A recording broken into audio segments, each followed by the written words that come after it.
Hello dear student, welcome back to my channel WB পাঠশালা 2.0। আজ তোমাদের সাথে একটা গুরুত্বপূর্ণ বিষয় নিয়ে আলোচনা করব। সেটা দেখো, WB SSC result, WBPSC result এবং ডব্লিউবিপি রিক্রুটমেন্ট থেকে শুরু করে গ্রাম পঞ্চায়েতের রিক্রুটমেন্ট, এগুলো নিয়ে যে ফেক নিউজগুলো ইউটিউবে ঘোরাঘুরি করছে তার সত্যতা যাচাই করব আজকে আমরা। আমরা এখন দেখব যে ডব্লিউবিএসএসসি অর্থাৎ স্কুল সার্ভিস কমিশনের ওয়েবসাইটে কি কি নোটিফিকেশন আছে। তো আমরা ডব্লিউবিএসএসসি বলে সার্চ করলে আমাদের সামনেই আসছে স্কুল সার্ভিস কমিশনের ওয়েবসাইট। এখান থেকে আমরা দেখতে পাবো West Bengal school service commission. আমরা এখান থেকে ডিরেক্ট চলে যাব ওল্ড ওয়েবসাইট, অর্থাৎ পুরানো যে ওয়েবসাইট আছে। এখানে কি দেখাচ্ছে দেখো, এখানে আছে লাস্ট নোটিফিকেশন, যেটা লাস্ট নোটিফিকেশন এসেছিল 24/4/2026, অর্থাৎ এপ্রিলের 24 তারিখ, ভোটের আগে। তার পরবর্তী কোনো নোটিফিকেশন আসেনি, না কোনো কাউন্সেলিং হচ্ছে, না কোনো রেজাল্ট, না এসএসসির গ্রুপ সি গ্রুপ ডির কোনো আপডেট। সুতরাং এখান থেকে আমরা দেখতে পাবো সমস্ত রকম ডব্লিউবিএসএসসির রেজাল্ট এবং notification.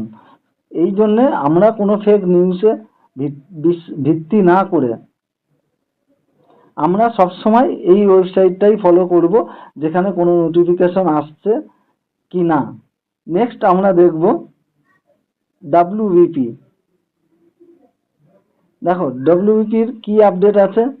West Bengal police service commission, অনেক ইউটিউব চ্যানেলে এটা নিয়ে বলা হচ্ছে যে ডব্লিউবিপির প্রায় 50,000 ভ্যাকান্সি আসতে চলেছে, কিন্তু এখানে ওরকম কোনো আপডেট নেই। তোমরা এখানে ভালো করে দেখো, এখানে কোনো রকম নোটিফিকেশন নেই যে 50,000 ভ্যাকান্সি নিয়ে। ফাইনালি এখানে যে নোটিফিকেশনটা আছে সেটা ডব্লিউবিপি 2025-এর যে রেজাল্ট সেটাই আছে, তার অ্যালটমেন্ট নিয়ে আলোচনা হচ্ছে। আদার্স কোনো নোটিফিকেশন এখানে নেই। সুতরাং তোমরা ডব্লিউবিপি সম্পর্কে যে ধরনের প্রশ্ন থাকুক সেটা কিন্তু এই ওয়েবসাইট থেকে জানতে পারবে। নেক্সট আমরা যাব পিএসসি ডব্লিউবি।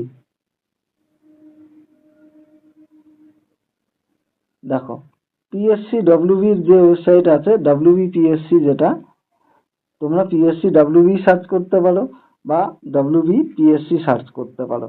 এখানে দেখো, এখানে ফুল নোটিফিকেশন